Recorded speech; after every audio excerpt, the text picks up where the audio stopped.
ভাৰত পুজোৱা ৰাজ্য চৰকাৰৰ লাওলোৱা অৱস্থা ঢাকিবলৈ পুনৰ প্ৰতিদিন গোষ্ঠীক আক্ৰমণ মুখ্যমন্ত্ৰীৰ ৰাজ্যৰ পুতজনক অৰ্থব্যৱস্থা ঢাকি ৰখাৰ বৃথা চেষ্টা ডক্টৰ হিমন্ত বিশ্ব শৰ্মাৰ কেগৰ প্ৰতিবেদনৰ ভিত্তিত ৰাজ্যৰ ঋণৰ বোজা সম্পৰ্কত বাতৰি সম্প্ৰচাৰ কৰাৰ বাবেই মুখ্যমন্ত্ৰীৰ ৰুখত প্ৰতিদিন গোষ্ঠী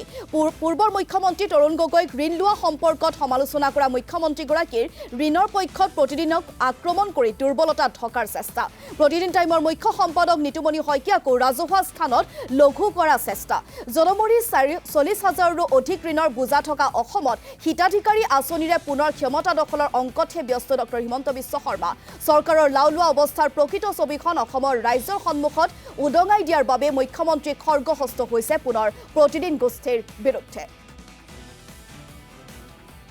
কংগ্ৰেছে একেদিনাই ৯২,০০০ কোটি টকা কৰ্ণাটকত লোন লৈছে